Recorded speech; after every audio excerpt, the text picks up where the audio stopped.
like to welcome you to a very special episode of Coffee with Lynette with my good friend Jake Ducey up at my bug out house. Now, Jake knows a lot about the financial markets, but what he really knows about and what I'd really like to talk to you about is personal development today.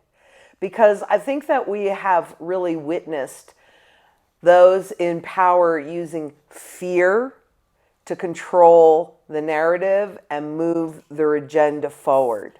So, what do you think we could do as individuals to block that so that we hear truth and not react just from that fear space? I mean, never let a good crisis go to waste, right? Yeah, right. Well, when I got really interested in the subconscious and the mind and everything like that was actually when I first started looking into old government mind control experiments. Oh, yeah. Right? And you see how anything, whether they're disseminating information on the financial news, it's all designed strategically by behavioral scientists in order for us to really get it accepted into our minds, right?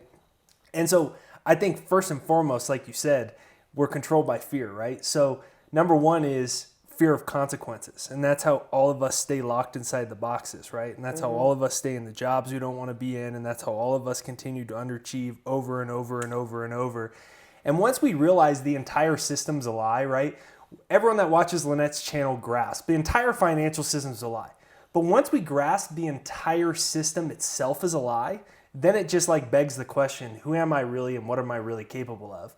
And as far as we know, there's basically no limit on that. And that's the journey that you've tapped into that's allowed you to influence millions of people's lives. And it's kind of endless. And I think it basically goes back to where does it end? And I think once that question start to ask, that's when you become dangerous, dangerous in a good way. You become incredibly free and incredibly powerful.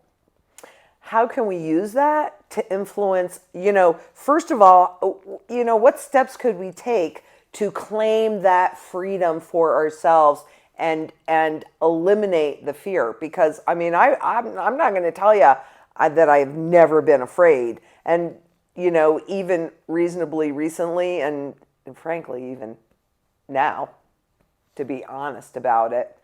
But what can we do? I can't tell you how I wasn't afraid of things. Well, the first thing that you did is you had something larger than yourself.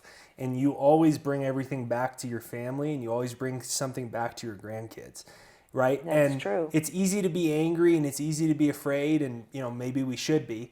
But the next step out of that is something larger than ourselves, right? So for me, I've got my 14-month-old baby, and everything that you do when you and I talk, and you talked about old times in your life when you were down, everything was you found something bigger than yourself. And so I think that's absolute step number one. Because once that happens, then we access power that we didn't know. Patanjali, he created the Yoga Sutras, and he has a quote that once you're inspired by some great purpose, some extraordinary feat, all your bonds break their limitations and you find yourself a more powerful person than you ever imagined. And so I think that's step number one, but in our culture, we're not even taught to ever have a vision, a goal, and step out because we're always taught to be in fight or flight, rat race mind. So I think that that's an absolute step number one. Oh, wow. That's really powerful. And it really is accurate. I never thought about it like that. I mean, that was sort of like a natural thing that I always did, but that makes a whole lot of sense. And even when you and I were talking last night about, the what's happening out in the world and how they're making our choices more and more narrow, and they're kind of positioning a lot of people that are on the internet and otherwise, to go the path that they want and to create just one narrative, and yet when we were talking, it's like, I could retire. I could just enjoy what I've managed to create and all of that. But I can't even imagine that.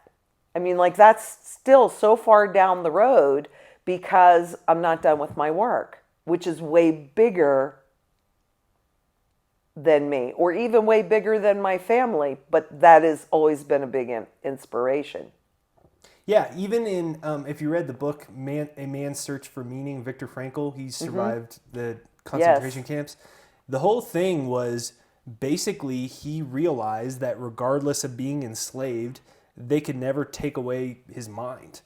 And I think at the end of the day, like when we're backed up against the wall with this great reset agenda and these people that are tyrants in the truest sense of the word, we always have to be able to control our mind and direct that energy, right? So what is that? It's like having a vision. Number 2 is like, do you have written goals? And then number 3 is going down the checklist. Okay, I have my goal. I want to be doing this. I want my business like this. I want to have this much in savings. But then what happens is everyone goes, I can't do that and I can't do it. And then moving down the checklist of the belief systems, like, are these beliefs that I have about money and my ability to earn it, are they my belief systems, or are they another thing that came from the mind control? Are they another thing I inherited from my parents that never did very well? And just going down the checklist. And then we find out, is this really true? Is this really true? And we find out almost none of the belief systems that we have are really that true.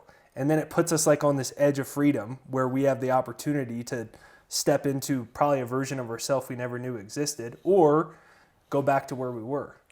You know, that's really true. And I'll tell you something, I was talking to somebody the other day, and they have, they've always been in the job mindset, not a career mindset, not a passion mindset, not a this is, what I bring to the table mindset, but just a job mindset.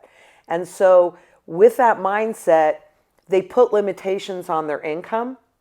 They put limitations on what they can do, and they never really, if that's where you are, then you never really can find your passion and unlock that creativity. It's a paradigm shift, isn't it? Yeah, it is. And, U.S. Anderson, he says, there are no limitations that are not self-imposed. And like once we really pull the layers back on this giant Ponzi scheme that, of course, a big component it is financial, but the reason that it works is because it's also psychological. And then we find out these are all these invisible ceilings that say, oh, I can only make $40,000, or I'm not as good as these people. And then we find out like there actually are no limitations of which we don't self-impose. And that's when we really get the power back, right? That's when you find out, oh, I could double, triple my income. Oh man, I'm going to be able to build an amazing bug out property. Oh, money's a reward for service rendered, and I have skills and values I provide. And all of a sudden we break out of the psychological warfare that's always kept people down. Yeah, that's interesting. I mean, I kind of wonder why it impacts some people and not other people. Is there something behind that, or some skill or some tool set that somebody can use to break free of that? Because I think now more than ever, it's really critical that we do that. And particularly even just staying on the job mindset kind of thing. If you put those limitations on yourself, you're stuck inside of the system, and there's no way for you to break free. And I know you talk all the time about, people finding a side job that they love, or what have you. And I also hear people say, well, this is my passion, but I can't make money at that. Where I think that you can find your passion, and then you'll figure out how to make that money. So that falls into that side job kind of thing, or turning it into a full-time permanent job. Yeah, I mean, there's people with 7-figure businesses that run Harry Potter websites, right? Like you can make 6 figures at almost anything in the world today. Yeah. And we have to realize that otherwise we're never able to claim full sovereignty. And, us defeating this great reset agenda is ultimately about us claiming our own sovereignty. And so I think, first of all, don't believe anything that you think, right? When you watch this video and you go like, I get all this, but like, I've got this problem and this problem. So we have 65,000 thoughts in a day. 95% of them are subconscious. They're below conscious. Sub means below. So we don't even know they're happening. They're habitual, and we believe them so long. When we stop believing everything that we think, that's when it opens us up for a paradigm shift. And then when we realize if everything is this grandiose illusion, then the next question is it an illusion that you can't make money?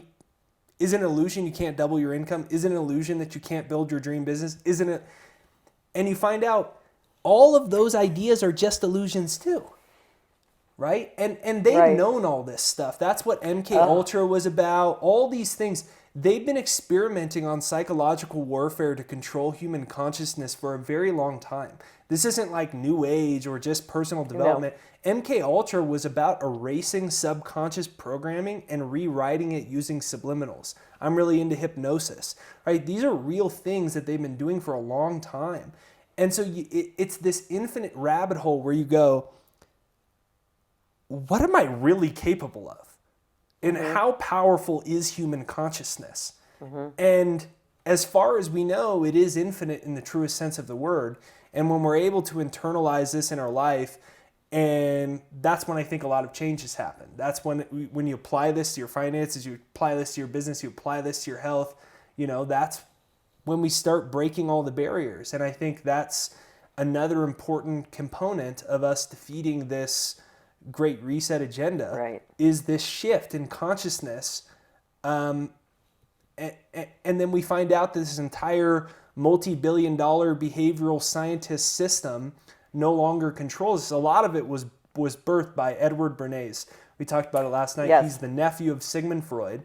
So he took Sigmund Freud, his uncle's discoveries on the unconscious, and he went and he packaged that to big banks and multinational corporations. They invented PR. PR didn't exist before. The whole thing was about using very advanced behavioral science in order to target the unconscious, manipulate it, control it, brainwash it, and get it to do things. Ultimately, get it to think that you're a little old me and therefore you need to buy all these things and go into debt servitude to the system. So we basically find out everything we think we know about ourselves is an illusion. And it really opens this door. I mean, that's the Martin Luther Kings, that's the Gandhis, is these people on the biggest level where they basically realized there was no limitations of which they didn't impose on themselves. Do you think part of that has to do with the ability to dream? Absolutely. Right? I think I know that was a big gift that my father gave me. I mean, I've said that my whole life is he taught me how to dream. Because that's when you have no limitations, are in your dreams. And we need to be expanding that, because we are talking about the Great Reset, but this is the social part of it, as well as the economic and the financial part of it. And we see a lot of divide and conquer, right? Because if we are divided and there's huge polarization, I mean, this is so big, and I'm seeing it in communities. And the other night, I had dinner with somebody that I consider a very good friend of mine. And I heard from her that there's a family divided because they have different opinions, right? Now, I too have different opinions inside of my family. But I don't think that anybody needs to share my opinion. So I accept their thought. I provide a little bit of mine, but I don't try and cram it down their throats, and so we're okay. But I'm seeing families divided because of this polarization, and that makes it easier for those that are in power to basically use that to promote their agenda, right? Right. Well, that is psychological warfare. Absolutely. Right? This is a financial warfare, but it's psychological as well. Right? And it's everything. I mean, they're talking about social, economic, and financial. And so even on this social piece, which then impacts the economic and the financial piece, right? Right. And if you pit everyone against each other, what happens? Well, the ruling elite continue to be the ruling elite, and this has happened through every regime that's ever took power throughout history, right? And so do you think this polarization that we're seeing that is really cropping up? I mean, we saw it in the government forever where they were completely ineffective. Now I'm starting to see it in families. And I wonder if that's an indication of those that are in power, their fear, they need to get control of this, but also how close we are to this system basically exploding. I think you're right. I think it's a clear sign that we're at the last legs of it.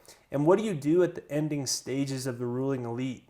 Well, you pit everyone else against each other, break the family apart, and say, don't trust your family, trust us instead. Yes.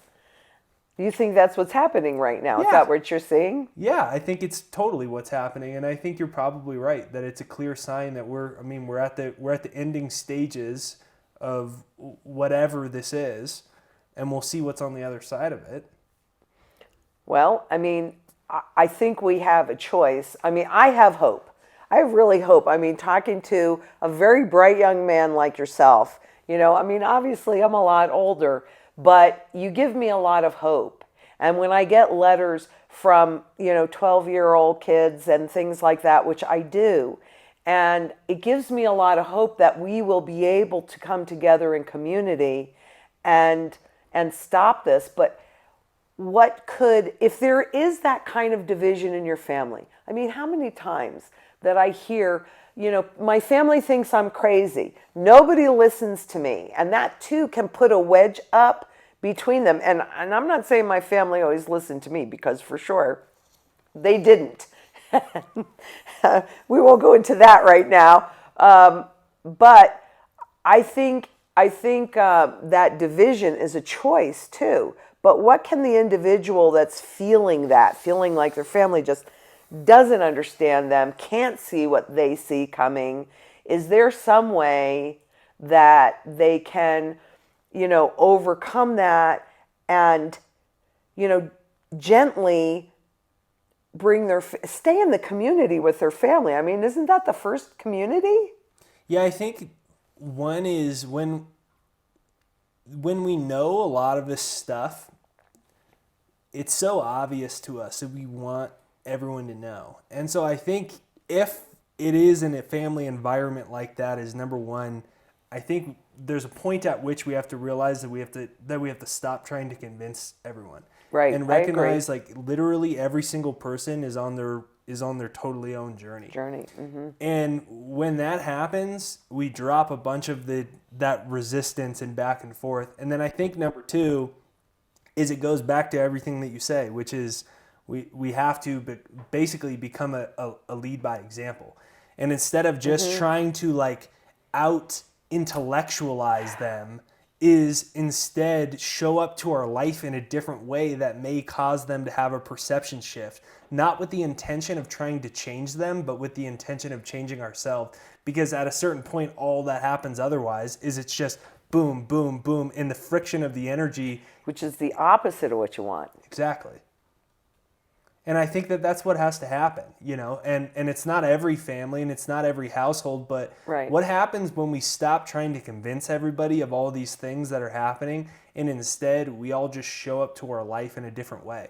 What happens and instead you have the best financial year of your life, you get in the best health of your life?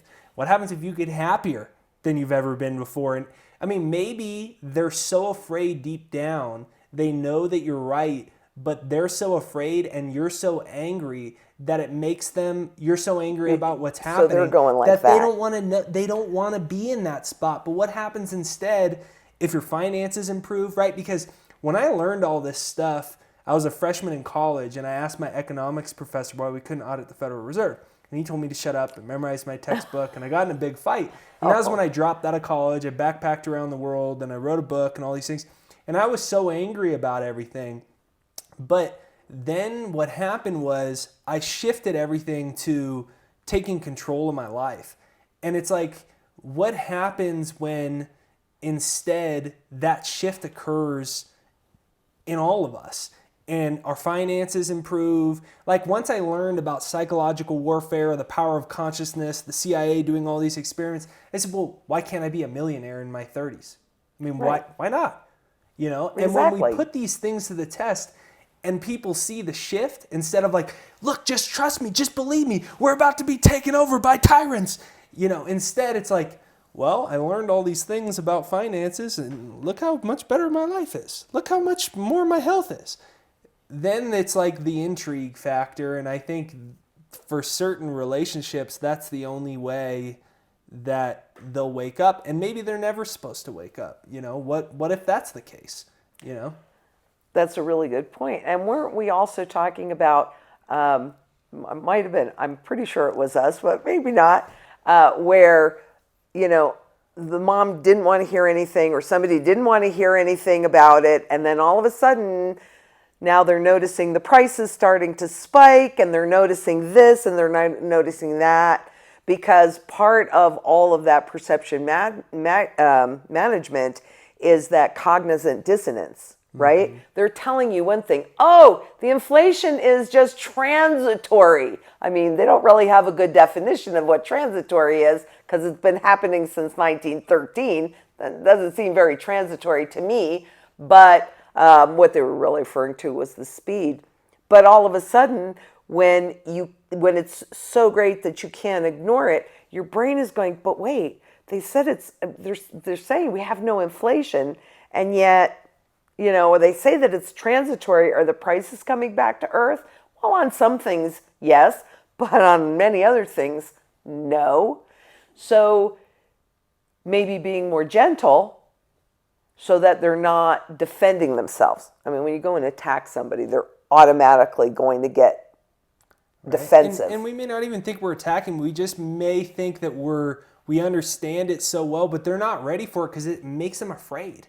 But it may just be a point when they realize, oh, my son or my husband was right, because now I'm clearly seeing it in how expensive things are, or I'm clearly seeing it now that I'm on my 78th booster. Something happens where they finally go, and then they come back and they say, hey, I was thinking about this. What do you think about that? And maybe that's, the awakening process happens on our own. No matter how intelligent we explain something, if someone isn't ready for it, it's not going to happen. And I think that to some degree, we have to protect our own energy and our own peace of mind and theirs at the same time, because then it's just an uphill, always depleting our own energy. And, maybe that energy would be better invested into our finances or our health or something that we have control over, because we don't have control over what your mom or your uncle thinks. Exactly. We only have control over what we choose to do. That's a really good point. But the other part of it too, because I've also had so many people say, well, they don't get it, and so I'm going to just take care of myself and they're just going to have to deal with the consequences. And so it's like they're blaming them for being brainwashed and not having the ability to see the truth. But I don't think it's their fault. I mean, I just think some people have the ability to see through things like you did, at a really early age, and then go out there and you've made a success because you didn't put limitations on yourself and you saw the garbage. I think that that's all part of community, though, too, is accepting people wherever they are until they're ready to see the next step. I think you're right. And, if we understand this isn't just a financial operation, that this is a psychological operation as well, whereas we may understand the financial battle, we all can do better at it, but maybe we're losing on the psychological, because then we're all upset. Why won't they think? Why won't they think? Why don't they understand? Mm-hmm. And like I gave that up so long ago. I mean, honestly, my family used to think I was just crazy, and I don't know why, because I could look at everybody and see that in my family, everybody kind of operates at a bit higher level, and so I could appreciate how they could do that, and their talents and their successes. But it's kind of interesting how a family too will pigeonhole you and decide who you are when they really don't even know you. Absolutely. Yeah, I mean, and we all have that, especially the people that watch these types of channels. You know, you're already a little bit of an oddball, right? And a lot But of it, it doesn't really pay, especially where we are right now, to just be going in lockstep and to allow, families, let alone communities, be so divided. But there's opportunity in there as well, wouldn't you say?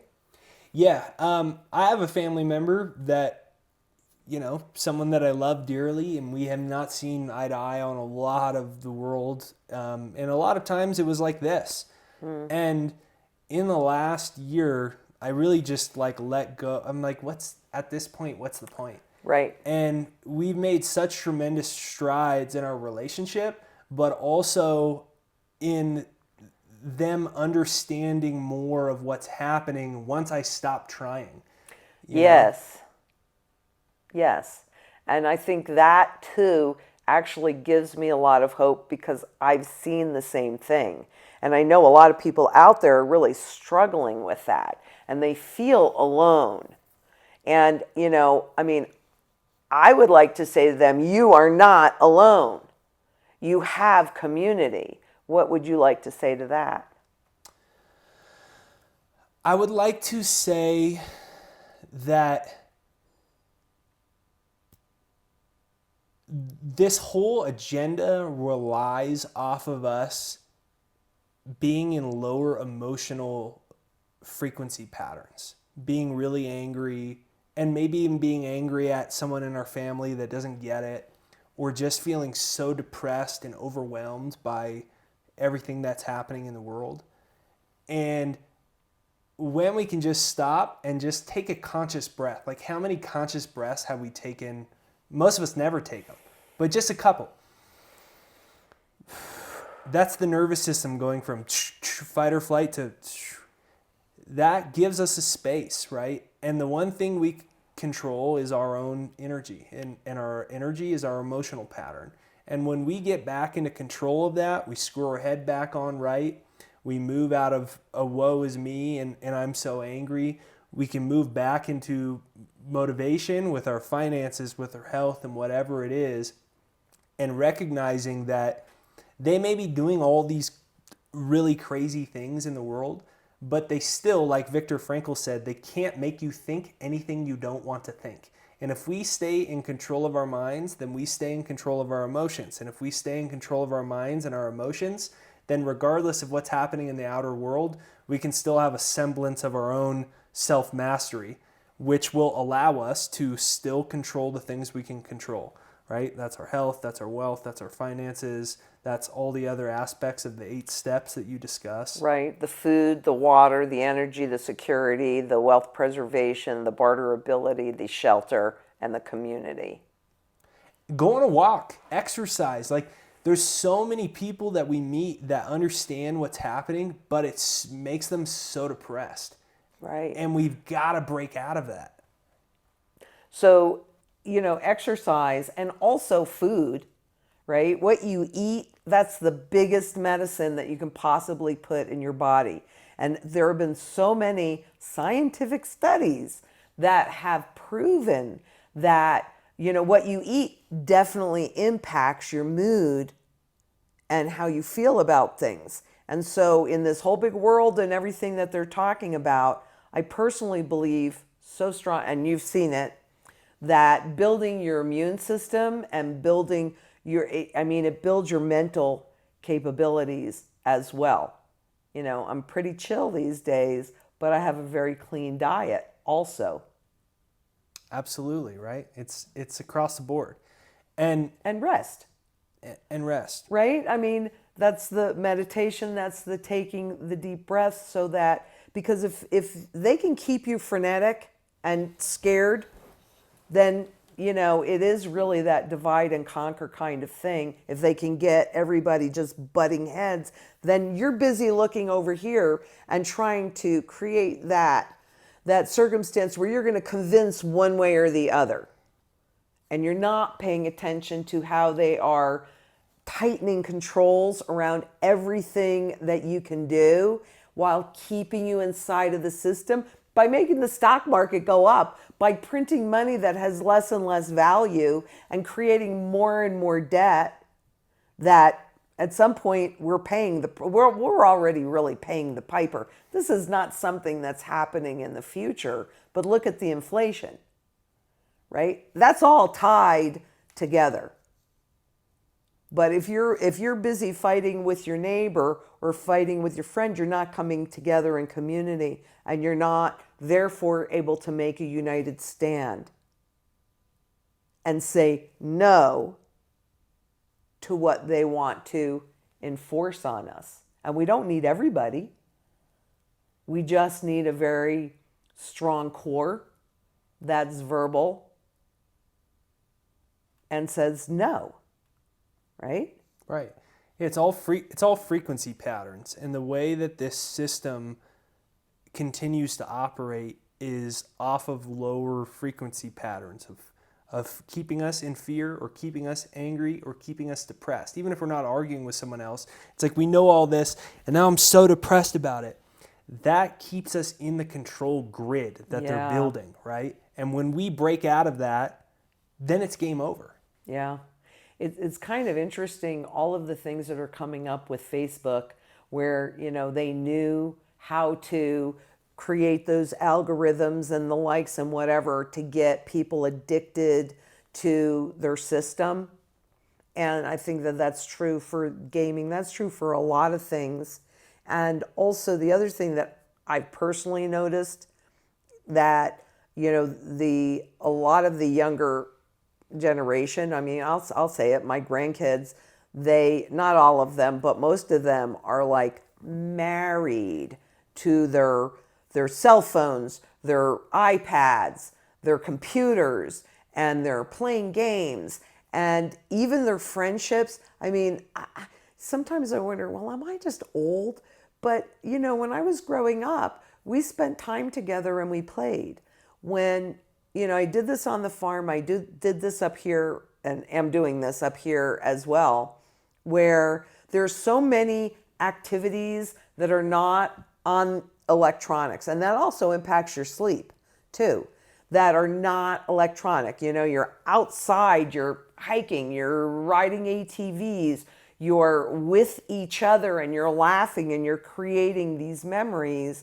And I have a really big concern that, I mean, it is easier when you're busy just to say, go on your iPad, go do this. But I mean, do you think that also buys into this, and what can people do to avoid that? Now, you have a little one. She's too little for that. Yeah. But have you maybe and your wife talked about a game plan around electronics? Yeah, well, my wife deleted her social media right before Jada was born for that reason. So she doesn't even have social media anymore. And you're right. I mean, the whole thing is designed, and even like the algorithms, it's easy for us to think that like they're really winning this great reset agenda. But it's all gaslighting. It is. Through the algorithms. It's all designed. And when you go and you look at a lot of the seed capital of these big social media companies is from In-Q-Tel. In-Q-Tel is the venture capital division of the CIA. CIA, yes. Right? So all of that all of these things are designed to keep us in the control grid. And that doesn't mean you just go throw them all in the bushes.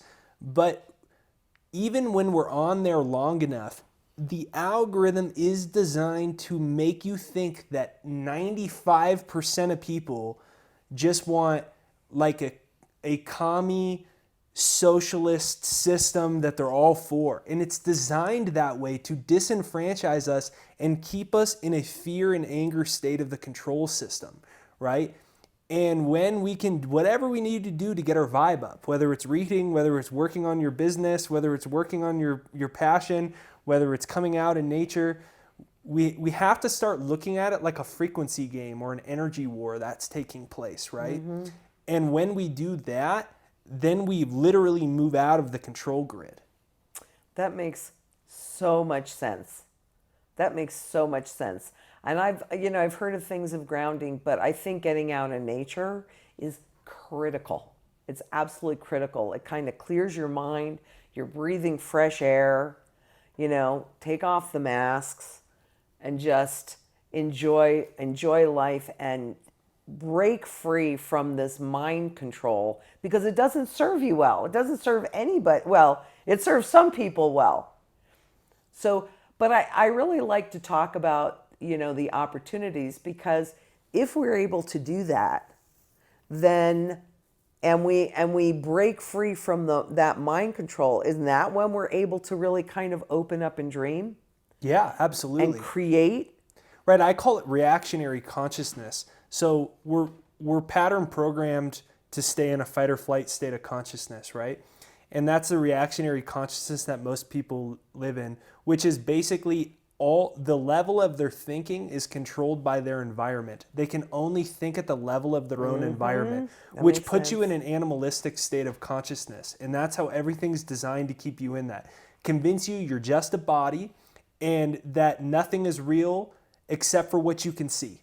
But what you see, we now know is scientific fact, this is made up of 99% empty space. This is right here. It's made up of atoms. They're made up of subatomic particles. Subatomic particles are made up of 99% empty space. But the whole system is designed to keep us in this grid of a constant reactionary consciousness. Even to little things like when you get all inspired and then you go and you look at your bank account and you're like, but I'm broke. Everything is allowing our thinking to be controlled by the present state of our environment. And that's why going outside, practicing closing your eyes, shutting off the phone, putting it on do not disturb and closing your eyes and say, what do I want? Not what do I think I can get based off of the present circumstances of my life. Not what is the light photons in my bank account currently say I'm capable of. Right. It's moving out of reactionary animalistic state of consciousness and what I call a creation consciousness, right? And when we do that, we start thinking greater than our environment. That's what a visionary is. It's someone that lives from an inner vision, right? In the big cases, the Gandhis and all these people, they had a vision that was greater than their environment, and they were pulled by that rather than pulled by their physical senses. Our physical senses only interpret a little bandwidth of energy. It's called visible light. There's a bunch of energy beyond it.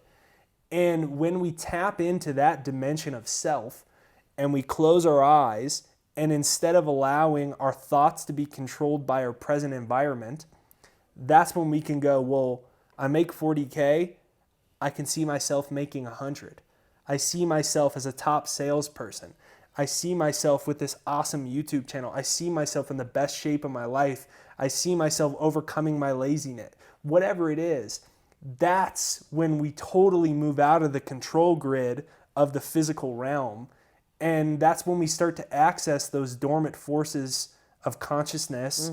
And that's when we become a self-directed person as opposed to being a reactionary person. Yeah, that makes a lot of sense.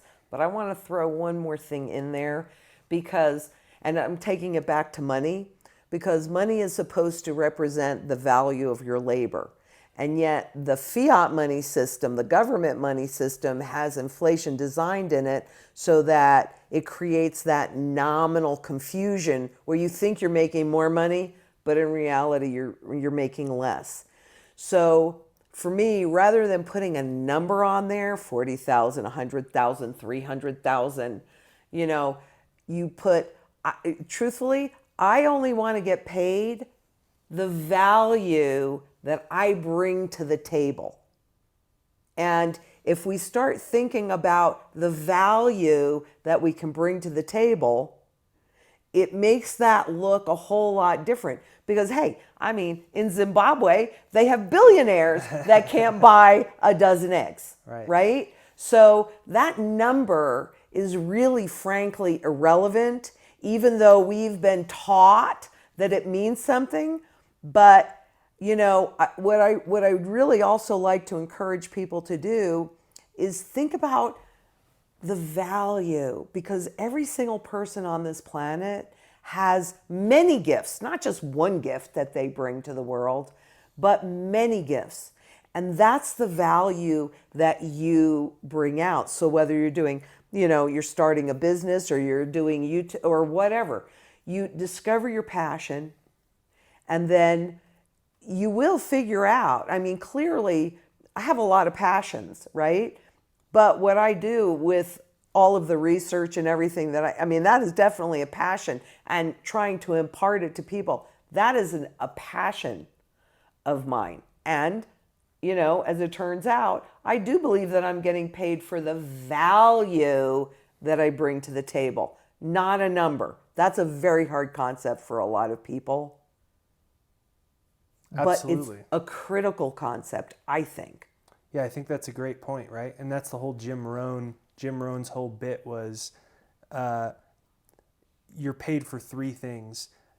He called it the law of compensation.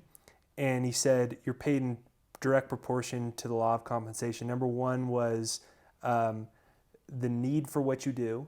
Number two was your ability to do it. And number three was the difficulty it was in replacing you, right? And that's what you're saying there. And I think it's a great point. Yep. And I think that in that way, if people can start to think about those things, that could definitely open up a lot of opportunities, because there's always opportunity in crisis. And we are in a huge crisis right now, even though we're still at the beginning stages. Well, I don't know how beginning, but we're still early in the reset. We still have a lot more pain ahead of us. And I think that makes this conversation absolutely critical to have. And one reason why I really wanted to have it, even though it's different than the conversations that I usually have, right? Because it boils down to the individual, and it also boils down to creating that community, because it isn't just, it starts with how do you value yourself? And then what do you bring into this world that others can value as well? Because if you value that, others will value that, as they'll value what you bring to the table. And then you're open to learning a whole lot more and being bigger. I think that's a great point, is we all just think of ourselves, and that's not community. If we think of others, now you're starting to develop community. And that's the biggest hope, is that there are enough of us out there that can come together and help each other and become that strong, powerful community, so that we can retain our choices and, I don't know, maybe have a more fair system on the other side of this. What a concept. But that's what we have to fight for our children, our grandchildren, our children that are not even born yet, our great that are not even born yet. And isn't that what we want to impart onto them? If I asked you, so I'm going to ask you this, what would you say would be the single most important lesson that you would like your daughter to learn from you? It's a tough question. Yeah. I would say that it kind of goes back to what you were just saying, which is essentially that you talked about value, right? And first of all, the way that we shift out of this totalitarian, commie, quasi-socialist move is when that type of mindset, which, by the way, is also very enriching, right? Like, yes, for everyone. And so I think when that occurs, and hopefully for my daughter, is that she realizes the quality of her life will be in direct proportion to the value that she provides to the world, to the marketplace, yes, to her family, to her community. That's beautiful. And you are leading by example. Well, we'll hope so. Well, we all hope so. This has been really enlightening. Is there anything else around this whole topic and the mind and the perception management and the mind controls, or anything else that you want to? Yeah, I think it's a great, add, because it's easy for us to just look at this like a financial game that they're playing, right? Oh, But so it's much so much bigger. more. And there's so many of us that understand what's happening, and it's frustrating and we feel overwhelmed by it. And it's important for us to look at this like a whole picture. And so I appreciate you having me on, and I think everything you said and everything we talked about it's an important component. And like you said, we have to remember that we're not alone, and we also have to stop feeling sorry for ourselves. Right. And for whatever reason you chose to be here, for whatever reason it is. I don't know why you decided to be here during one of the craziest times in human history, but you did. And you may know why, but you may not know quite yet. And, it's up to all of us to find out. Like you said, we're all here for a reason. And when we start to wake up to that in mass, I think that's when we see the big shift from government, please protect me and save me, to I don't need it. Yeah. That's very powerful, and I think we need to really look at that. Well, this has been great. We've got all of your links and everything. If you haven't, who doesn't know Jake Ducey? I think everybody does, and you should. And if you haven't gone, the links are below. Go ahead and visit his site. There's just a wealth of knowledge, a wealth of information, and I'm really quite happy to call you friend.